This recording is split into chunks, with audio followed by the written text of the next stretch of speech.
사도행전 19장 1절 2절만 같이 보겠습니다.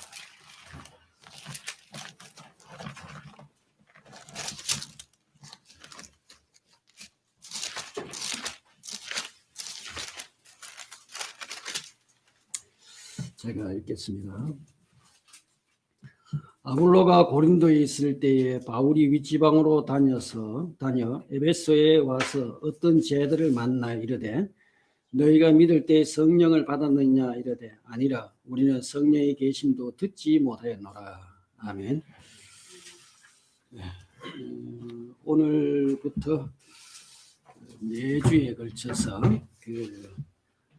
성령과 그 은사라는 주제로 말씀을 좀 전하겠습니다. 제가 그동안에 좀 준비를 해서 오늘 이렇게 노트 하나를 여러분에게 선물을 합니다.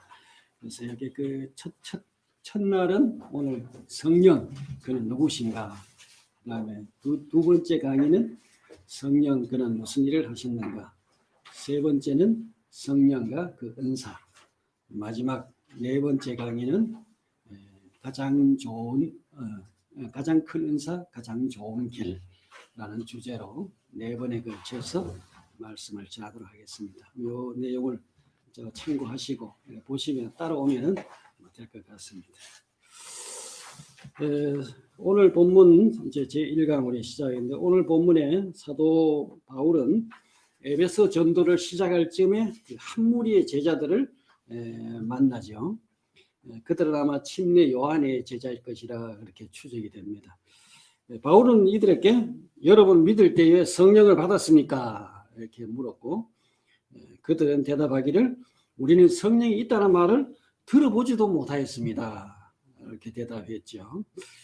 이들의 말처럼 우리가 역사적으로 그 교회 역사를 살펴보면 성령에 대해서 굉장히 좀 무지한 면이 있었던 것 같고, 또 동시에 이 성령을 무시하는 경향이 있지 않았나 그런 생각을 해봅니다.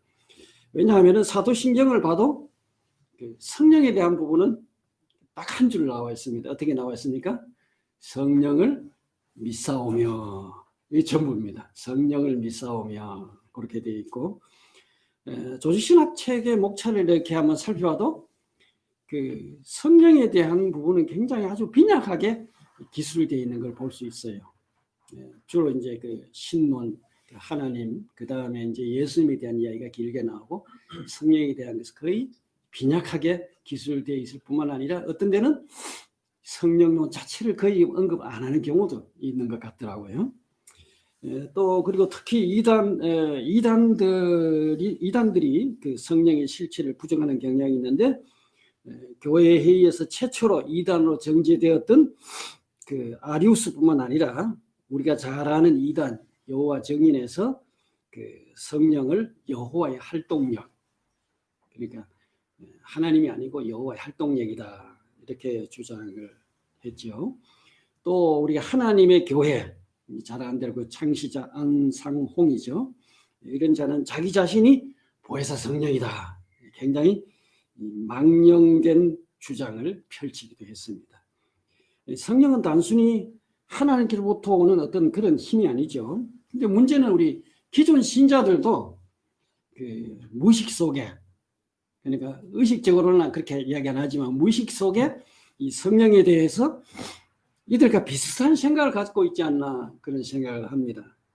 이 성령을 단순히 하나님께로부터 오는 어떤 힘이나 능력 정도로 생각하여서 성령에 대해서 아주 무례하게 다루는 그런 경우들을 봅니다. 부흥에 가보면은, 요새는 그런 사람 별로 없었지만은, 옛날에 가면 부흥 강사들이 뭐라 그러니까 성령 받아라 하고 막 또 그 다음에 성령을 불러 뭐 굉장히 어떤 성령을 무례하게, 무슨 꼭 마치 어떤 물건 다루듯이, 그리고 자기가 성령을 나누어 주는 분배자가 된 것처럼 그런 그 모습을 보게 됩니다. 이 성령은 누가 마음대로 나누어 줄 수 있는 그런 존재가 아니에요. 이 성령, 그러면 성령은 언제 이 교회에 오셨는가 좀 우리가 살펴볼 필요가 있는데, 성령이 오신 그 역사적인 기록은 사도행전 1, 2장에 나와 있죠. 부활하신 예수님께서 제자들에게 나타나셔서 너희는 예루살렘을 떠나지 말고 내게서 들은 아버지의 약속을 기다려라. 요한은 물로 침례를 주었으나 너희는 여러 날이 되지 않아서 성령으로 침례를 받을 것이다 라고 하셨죠. 이 성령은 거룩한 영이기 때문에 죄를 범한 인간과 함께 살 수 없습니다. 우리 창세기 6장에 보면은 인간이 그 죄를 범하고 하나님의 신이 이제 영원히 사람과 함께 거하지 않겠다 그런 내용이 나오죠. 이 성령은 거룩한 영이기 때문에 이 죄를 범한 죄인과 함께 살 수가 없어요. 그래서 제2위이신 그 예수 그리스도께서 이 땅에 오셔야 했던 겁니다. 예수님이 이 땅에 오시고 예수님께서 십자가를 통해서 그 구속의 사역을 완성을 하심으로써 비로소 성령이 오실 수 있는 토대를 마련하신 거예요. 그래서 예수님께서 그 말씀하셨죠. 내가 가면 보혜사 성령을 보내주시겠다고 하신 이유가 바로 거기에 있습니다. 그러니까 예수님이 가셔야 성령이 오실 수 있었어요. 왜냐? 그분이 바로 성령 오실 수 있는 토대를 마련하시기 때문에. 아멘. 그래서 이처럼 성령은 아버지와 아들로부터 보내심을 받아 우리에게 오신 존귀하신 분입니다. 아멘. 이걸 신학적으로 성령 발출설 이렇게 이야기를 합니다만, 그러니까 아버지와 아들로부터 우리에게 오셨습니다. 제자들은 이 주님의 약속을 붙잡고 다락방에 모여서 그들은 한 마음으로 기도하면서 성령을 기다렸죠. 오순절이 이름에 약속하신 성령이 비로소 교회 위에 부어집니다. 이 성령은 이 세상 모든 사람에게 오신 것이 아니죠. 성령이 오셨다 해가지고 이 세상 모든 사람에게 오신 것이 아니고 오직 믿는 이에게만 성령이 부어진 겁니다. 아멘. 성령은 불신자 모든 세상 사람에게 다 주어진 것이 아니라 오직 믿는 사람, 그리스도를 믿는 사람에게 부어진 하나님의 약속의 선물이다. 아멘. 최고의 선물이죠. 오순절 사건은 말 그대로 성령으로 침례를 받은 사건입니다. 아멘. 이 성령 침례라는 말을 어떤 교단에서는 성도가 받는 제2의 축복이다 해가 다시 또 성령 침례를 받아야 된다 이런 이야기를 하는데 그런 것은 아니고요. 이 성령이 교회에 임한 사건을 말씀하시는 것입니다. 이처럼 교회의 역사는 성령이 오심으로 시작된 것입니다. 그러므로 교회의 역사는 성령의 역사다 이렇게 말할 수 있습니다. 아멘. 교회의 역사는 곧 성령의 역사다. 이 성령이 철수하는 날 이 지상의 교회도 사라지게 될 것입니다. 아멘. 성령이 이 땅에서 철수하는 그날이 바로 교회도 지상에서 사라집니다. 오늘 첫 강의는 성령 그는 누구신가 한번 따라합시다. 성령 그는 누구신가. 성령 그는 누구신가. 이런 주제로 성령의 정체성에 대해서 한번 살펴보고자 합니다. 이 성령은 육체가 없는 영적인 존재이기에 우리 눈으로 볼 수도 없고 손으로 만질 수도 없습니다. 그렇다 보니 사람들이 성령에 대해서 각자 오해를 많이 하고 자기 나름대로 각자 생각합니다. 즉, 우리가 성령에 대해서는 적어도 두 가지 기본 사실을 알아야 하고 또 믿어야 합니다. 그게 뭐냐? 첫째는 성령은 하나님이라는 사실. 아멘. 두 번째는 성령은 인격적인 존재라는 것. 이 두 가지. 이 기본적인 것을 알지 못한다면 그 사람은 성령에 대해서 안다 할 수가 없습니다. 그래서 우리가 이런 사실을 무시하고 이제 신앙생활을 하게 되면은 결국 그 사람에게 맺어지는 그 신앙의 열매들도 보면 왜곡되게 맺어진다는 것을 우리가 알 수 있습니다. 그런 면에서 오늘 첫 강의 내용은 굉장히 기본적인 것입니다. 기본적이면서 굉장히 중요한 내용이다. 그렇게 말씀드릴 수 있겠습니다. 자, 첫째, 성령은 삼위 중에서 제3위 하나님이시다는 겁니다. 하나님은 어떤 분이라고요? 예, 성령은 어떤 분이라고요? 제3위 하나님. 아멘. 이 삼위일체 교리는 기독교 교리 중에서 가장 우리 중요한 기본 교리죠. 이 삼위일체를 부정하게 되면은 바로 이단이라고 합니다. 이렇게 중요한 교리지만은 실제로 삼위일체 교리를 이해하기가 가장 어려운 교리 중에 하나이기도 합니다. 한 분 안에 삼위, 즉 성부, 성자, 성령으로 계신다는 것이죠. 그러니까 한 분 안에 성부, 성자, 성령. 다시 말해서 성부도 하나님이시고 성자도 하나님이시고 성령도 동일한 하나님이시다는 겁니다. 아멘. 자, 그렇다고 해서 한 분의 하나님이 어느 때는 성부로 나타났다가 또 어느 때는 성자로 나타났다가 어느 때는 성령으로 나타나는 역할을 바꾸고 나타나는 것은 아니라는 것입니다. 흔히 이렇게 주장하는 사람들을 우리는 그 양태론자라고 부르는데 이것은 명백하게 잘못된 가르침 가운데 하나입니다. 잘못된 것 가르침입니다. 성령이 모양을 바꿔가 내가 어떨 때는 아버지로 나타났다가 또 어떨 때는 아들로 나타났다가 이런 것이 아니죠. 삼위일체의 하나님은 각각의 인격으로 존재하면서 동시에 한 분의 하나님이시다. 그러니까 인격이 세 인격인데 동시에 한 분의 하나님이다. 사실 온전히 우리가 그 이성적으로 이건 이해할 수가 없어요. 그러므로 이해되지 않은 부분은 우리 어떻게 해야 되느냐? 하나님의 신비로 남겨두어야 한다는 말씀입니다. 아멘. 근데 이성으로 다 이해되면 하나님이 아니시죠. 이게 우리 삼위일체는 이 신비로 하나님의 신비로 남겨두면 됩니다. 나중에 천국 가가지고 확실한 걸 알아보시기 바랍니다.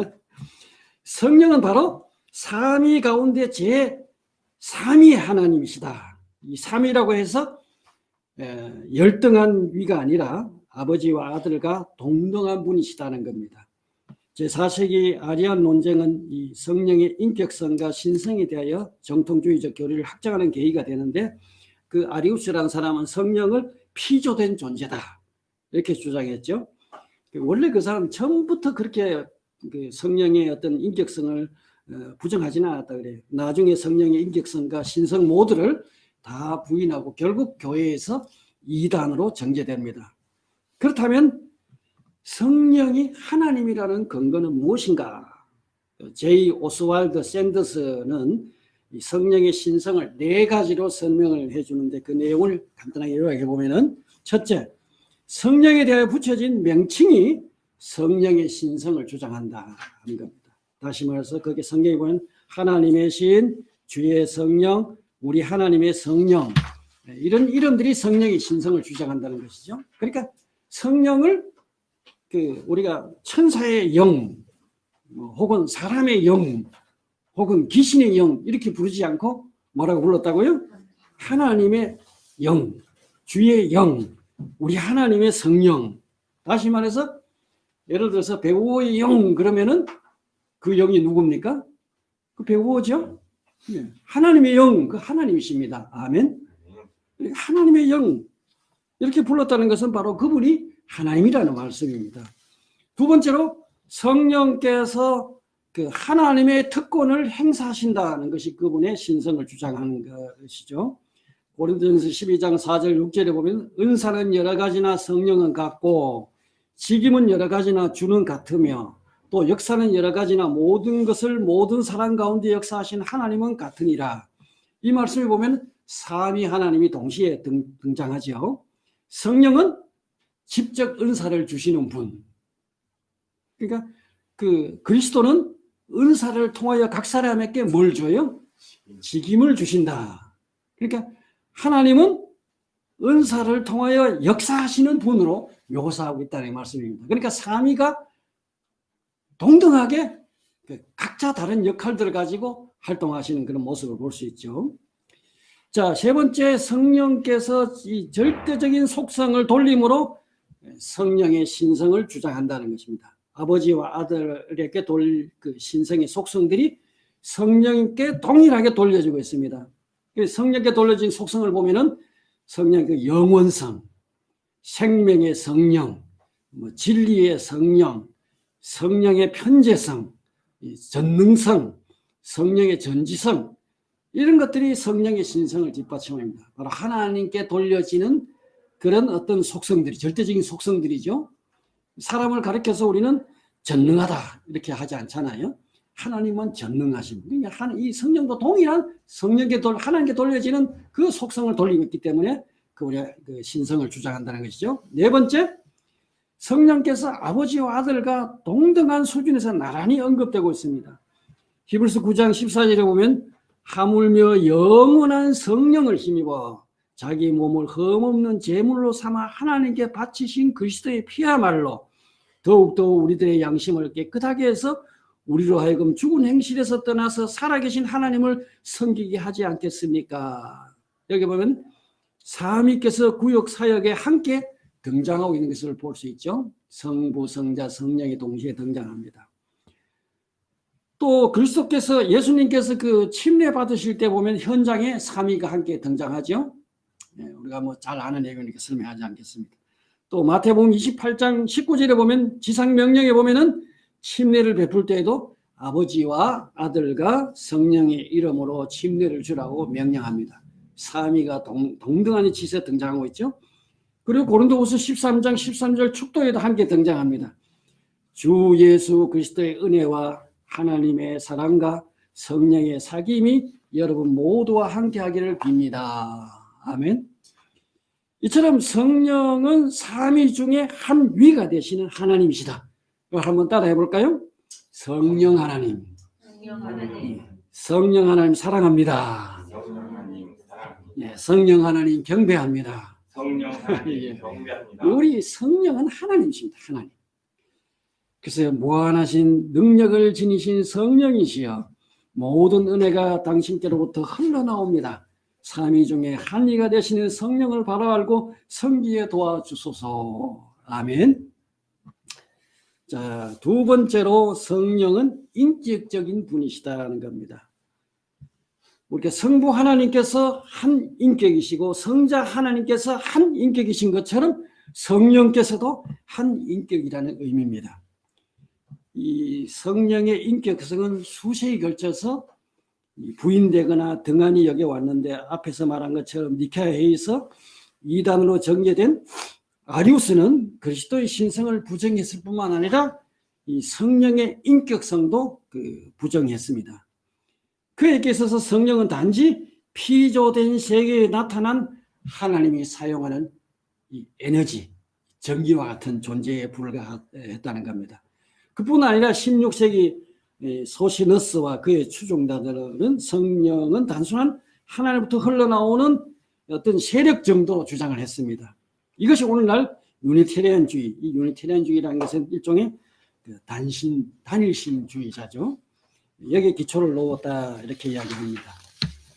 이 성령의 인격성에 대한 증거를 살펴보면은 우리가 성령 인격이라고 하는 것은 지, 정, 의를 갖춘 존재를 인격체라고 말하죠. 그러니까 지식, 그 다음에 정서, 의지, 이 세 가지를 갖추어야 됩니다. 이 성령께서 이 모든 요소를 갖추고 있는 것을 성경에서 발견할 수 있습니다. 그 첫 번째 성령의 지성에 대해서 고린도전서 2장 10절, 11절 보면은 같이 한번 읽어볼까요? 하나님께서는 성령을 통하여 이런 일들을 우리에게 계시해 주셨습니다. 성령은 모든 것을 살피시니 곧 하나님의 깊은 경륜까지 살피십니다. 사람 속에 있는 그 사람의 영이 아니고서야 누가 그 사람의 생각을 알 수 있습니까? 이와 같이 하나님의 영이 아니고서는 아무도 하나님의 생각을 깨닫지 못합니다. 그러니까 이 성령이 아니고는 하나님의 생각을 알지 못한다. 지식이 있죠.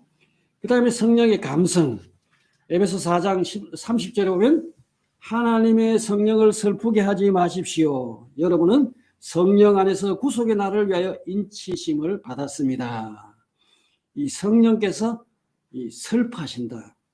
우리 개역성경에는 근심하신다. 그렇게 나와 있죠. 그러니까 이 슬퍼하신다는 것은 성령의 그 인격적인 존재이기도 하지만 동시에 무한한 감수성을 가진 이 성령은 굉장히 이 감정이 있어가지고 슬퍼해요. 슬퍼. 그리고 성령의 의지. 고린도전서 12장 11절에 보면은 이 모든 일은 한 분이신 같은 성령이 하시며 그는 원하시는 대로 각 사람에게 은사를 나누어 주십니다. 이 성령은 이처럼 주권적인 의지를 가지고 활동합니다. 사도행전 13장 2절에 보면 그들이 주님께 예배하며 금식하고 있을 때 성령이 그들에게 말씀하셨다. 너희는 나를 위하여 바나바 사울을 따로 세우라. 내가 그들에게 맡기려 하는 일이 있다. 이렇게 성령께서 주권적으로 그 교회에서 일하고 계시고 또 성령께서 그 주권적으로 각 사람에게 은사를 나누어 주시고 또 성령께서 또 친히 교회에 말씀하시기도 하십니다. 그러니까 이런 그 분명하게 어떤 자기 어떤 그 독자적으로 그 말씀하시는 의지를 볼 수가 있죠. 자, 그럼에도 불구하고 이 사람들이 이 성령의 인격성을 부정하는 그 이유가 무엇일까? 이 성령에 대해서 그 오해하고 인격을 부정하는 이유가 대체로 전 두 가지 원인이 아닐까 제가 생각해 봤습니다. 첫째 뭐냐면 이 성령에 대한 이 상징적인 표현들 때문에 그렇지 않나 그런 생각이 들어요. 성경에 보면은 이 성령에 대한 상징이 굉장히 많이 나옵니다. 예를 들면 성령을 생기, 바람, 비둘기, 기름, 불, 생수, 인은 도장이죠. 보증 등등등 이 성령에 대한 다양한 상징적 표현들이 성경에 많이 등장하는데 이런 상징적 표현들 때문에 사람들은 어느 중에 성령이 인격체가 아니라 어떤 물질로 자꾸 생각해요. 불, 그 다음에 바람, 물, 이런 식으로 이 어떤 인격을 부정하는, 인격을 무시하거나 부정하는 경향이 있는 것 같다. 두 번째 이유는 뭡니까? 이 성령의 호칭 때문에 그렇지 않은가 하는 생각이 듭니다. 존 월버드라는 사람은 이렇게 말했습니다. 성령에 대한 성경의 계시를 연구하면 그는 아무 데서도 제2위 인격이신 주 예수 그리스도처럼 공식적인 명칭이 없이 단지 서술적 호칭들을 사용하고 있다 이렇게 표현합니다. 성경에 가장 많이 나오고 또 일반적으로 사용되고 있는 호칭이 성령, 거룩한 영으로 통칭되고 있죠. 이 성령은 순전히 영이므로 성경에서 성령을 영으로 계시했습니다. 이 서술적인 형용사인 거룩함이라는 말은 성령을 피조된 영들과 구별하기 위해서 사용되었다. 이렇게 기술했습니다. 이 월버드의 말처럼 이 성경에서 성령의 그 이름이 예수님처럼 분명하게 주 예수 그리스도 이렇게 딱 부러지게 어떤 이름이 있으면 좋을 텐데 그렇지 않고 이 서술적인 형태로 그 성령의 이름이 다 기술되어 있어요. 한번 살펴보면은 하나님과 관계되는 그 호칭들을 보면은 나의 신, 하나님의 신, 여호와의 신, 전능자의 기원, 주 여호와의 신, 너희 아버지의 성령 등등등 이렇게 표현되고 있고요. 그 다음에 그리스도와 관계된 호칭들로는 예수의 영, 그리스도의 영, 그 아들의 영 등등 이런 것이 나와 있고 그 다음에 성령의 본질을 보여주는 호칭들이 또 많이 나옵니다. 성결의 영, 지혜의 신, 모략의 신, 총명의 신, 진리의 영, 생명의 성령, 양자의 영, 영원하신 성령, 은혜의 성령, 영광의 영 등등 이처럼 성령의 호칭이 딱 부러지게 하나 예수님처럼 주 예수 이렇게 나오는 것이 아니고 다양한 형태가 나오는데 어떤 이렇게 서술적인 내용으로 등장하다 보니 성령을 단순히 어떤 보조적인 존재 혹은 아버지와 아들에게 종속된 존재로 좀 열등한 존재로 인식하는 경향들이 우리 속에 무의식 속에 있다 그렇게 말할 수 있겠습니다. 그러나 성령은 아버지와 아들과 동일한 인격적인 존재입니다. 아멘. 성령이 인격적이기 때문에 이 성경에 보면은 그 사람들이 성령을 속일 수도 있어요. 우리 그 사도행전 5장 그 3절에 보면은 누구 이야기입니까? 아나니아와 삽비라 이야기죠. 아나니아 삽비라가 땅 팔아가지고 하나님께 바치다가 그 일부를 감추었습니다. 그래서 그 베드로가 책망하는 내용이 나오죠. 네가 어찌하여 성령을 속이느냐. 그러면서 그 다음에 쭉 밑에 이야기를 네 땅이 있을 때 네 마음대로 못하고 이렇게 하느냐 하면서 네가 하나님을 속인다. 그러니까 성령을 속이느냐 그 다음에 뒤에는 하나님을 속인다. 교차적으로 쓰므로 성령이 바로 누구라고 불렀어요? 하나님으로 불렀어요. 성령은 사람이 속일 수도 있어요. 또 사람이 성령을 시험할 수도 있습니다. 또 성령을 거슬릴 수도 있고 근심하게 할 수도 있고 욕되게 할 수도 있고 심지어 해방할 수도 있다. 그러므로 우리는 이 성령을 인격체로 인정하고 그분을 인격적으로 대접해야 됩니다. 아멘. 우리는 주님께서 하신 그 마태복음 12장 32절 말씀을 좀 기억해야 될 필요가 있어요. 예수님이 성령에게 이렇게 하셨습니다. 또 누구든지 인자를 거슬려 말하는 사람은 용서받겠으나 성령을 거슬려 말하는 사람은 이 세상에서 오는 세상에서 용서받지 못할 것이다. 아멘. 자, 이 말씀을 신학적으로 이 성령 해방제라 그러는데 뭐 여기에 대해서 굉장히 어렵게 생각을 많이 합니다. 저는 어렵게 생각할 이유가 하나도 없다고 생각돼요. 자, 예를 들어서 그 제가 우리 안 목사님을 이야기하면 만약에 여러분들이 목사님을 우리 담임 목사님을 생각 안 하고 잘못 이야기하면 내가 용서하지 않겠다 이렇게 하는 거라고 저는 생각되는데, 그러니까 주님은 성령의 신성과 성령의 인격성을 부정하는 사람은 절대로 용서받지 못한다. 주님의 경고입니다. 이해되죠? 그러니까 이 성령이 바로 예수님과 동일한 하나님이시고 예수님과 동일한 인격적인 존재인데 이분을 무시해가지고, 그러니까 소위 말하자면은 거슬려 이 어떤 물질로 뭐 생각한다든지 이게 뭐 어떤 뭐 전기로 생각하든지 이러면 사람은 절대로 내가 용서하지 않겠다. 이런 말씀입니다. 자, 그래서 제가 이제 오늘 두 가지 성령의 기본적인 거 제가 말씀드린, 성령님은 하나님이시고 그리고 성령님은 인격적인 존재다. 아멘. 그래서 결론은 이 성령께서 하나님이시고 완전한 인격적인 존재라면 우리는 그분을 어떻게 해야 되겠어요? 그분을 경배해야 됩니다. 아멘.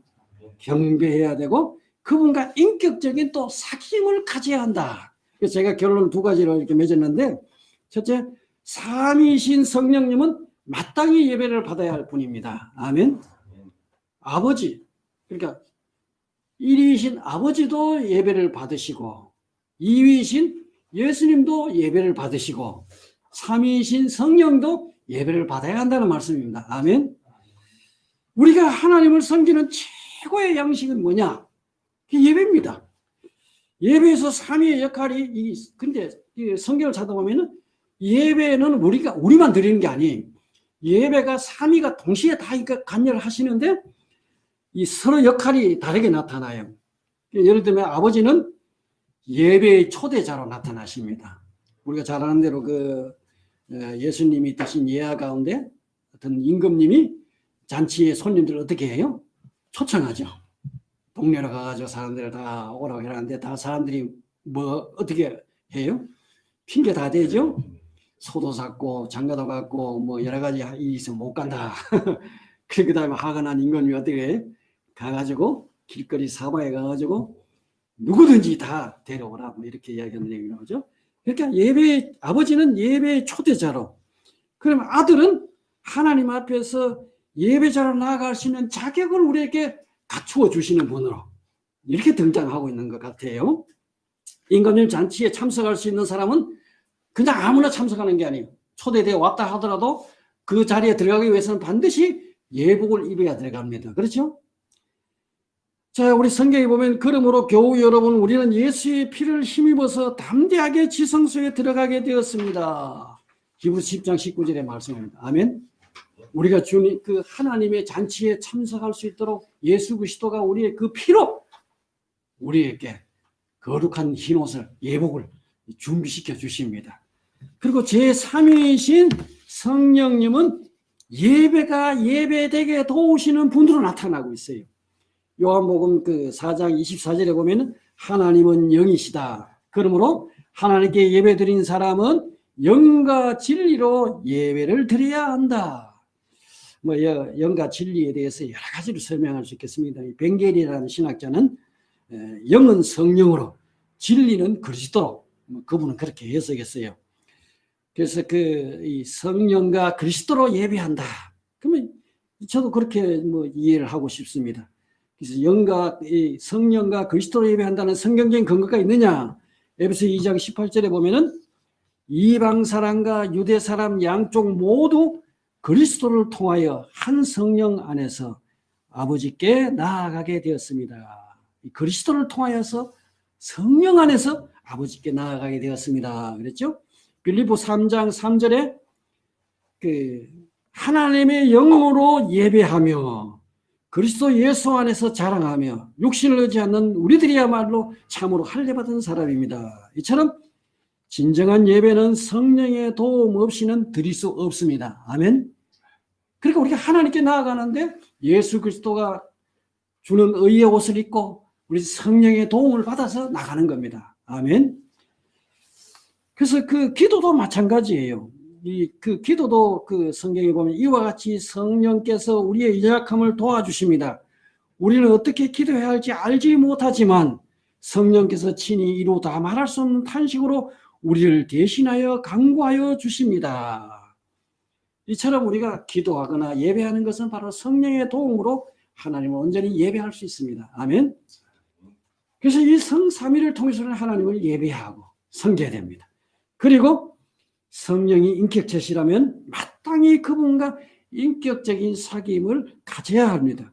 고린도후서 13장 13절 축도문에 보면 성령의 사귐이란 말이 나오죠. 우리 개역 성경에는 성령의 교통하심이라고 나와 있습니다.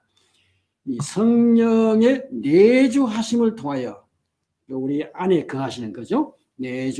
내주하심을 통하여 우리는 그리스도와 동행할 수 있게 된 것입니다. 그러므로 우리 안에 내주하신 성령님과 매 순간 사귐, 교통을 한자로 뭐라 그랬어요?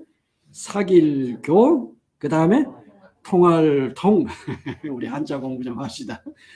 그러니까 성령의 교통, 그러니까 성령과 사귀고 어떻게 해야 돼요?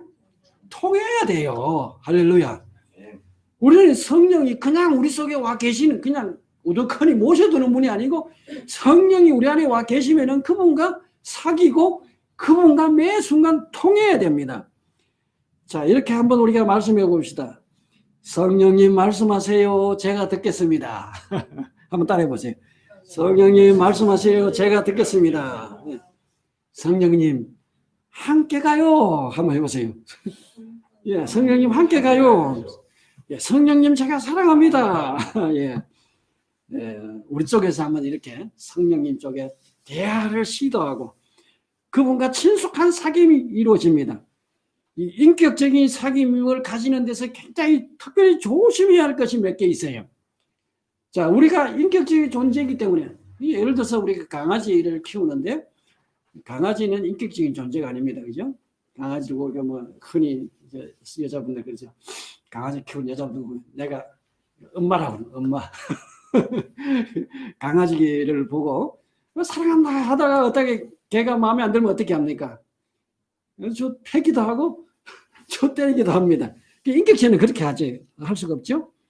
자, 이 인격적인 사귐에서 중요한 조심해야 될 게 뭐냐면 서로의 감정을 다치지 않게 해야 한다는 말씀입니다. 아멘. 바울은 에베소 4장 30절에서 이렇게 고면합니다. 하나님의 성령을 슬프게 하지 마십시오. 여러분은 성령 안에서 구속의 날을 위하여 인치심을 받았습니다. 자, 이 성령을 슬프게 하지 말라. 이 성령 굉장히 감수성이 예민한 분이 그러므로 그분의 감정을 다치지 않게 해야 됩니다. 자, 그럼 우리가 성령을 어떻게 슬프게 하느냐? 그 에베소 4장 30절 전후를 읽어보면 나와요. 그 앞뒤 문장을 읽어보면은 우리가 생각 없이 내뱉는 뭐 이런 나쁜 말들, 우리가 짓는 어떤 죄들 등등 이런 것이 성령을 슬프게 한다는 걸 우리 그게 본문을 보면 알 수가 있습니다. 자, 성령을 슬프게 하지 마십시오. 두 번째로 성령을 소멸치 않도록 해야 된다. 성령을 소멸하지 마십시오라고 고면하죠. 성령을 소멸하는 것이 무엇인지 16절, 18절을 읽어보면 또 알 수가 있어요. 자, 거기에 보면 뭐가 나옵니까? 우리는 항상 기뻐하고 쉬지 말고 기도하고 범사에 감사하라. 이런 말씀이 나오죠. 다시 말해서 우리가 그리스도인들이 기뻐하고 그 다음에 감사하고 그 다음에 그 기도하는 삶, 이럴 때 성령이 굉장히 막 활발하게 움직입니다. 아멘. 성령이 막 우리 속에서 역동적으로 움직이고 활동을 해요. 그런데 이걸 거꾸로 이야기하면 어떻게 됩니까? 우리가 기뻐하지 않고 그 다음에 기도하지 않고 그 다음에 감사하지 않고 살면 어떻게 된다고요? 성령이 우리 이 성령의 활동이 이렇게 소멸되어 가요. 점점 소멸되어 가지고. 그러니까 우리 성령이 있는지 없는지도 모르게 우리 속에 성령이 푹 죽어 계십니다. 그러니까 우리가 성령이 우리 안에서 활발하게 역사하게 하기 위해서는 우리가 어떻게 해야 된다고요? 성령 기뻐하십시오. 아멘. 항상 기뻐하고 그 다음에 쉬지 말고 기도하고 그 다음에 어떻게 하라고? 범사에 감사. 좋은 일이든 나쁜 일이든 항상 감사하십시오. 아멘. 자, 그리고 그 다음에 세 번째, 우리가 인격적인 존재와 대할 때는 조심해야 될 게 뭐냐면 성령을 쫓아 행하라. 갈라디아 5장 16절에 이야기했죠. 성도의 삶은 성령의 인도를 따라 사는 삶, 성령을 쫓아 사는 삶, 성령으로 사는 삶이다. 그렇게 말할 수 있습니다. 아멘. 한번 로마서 8장 5절 6절을 보기는 같이 읽어봅시다. 시작.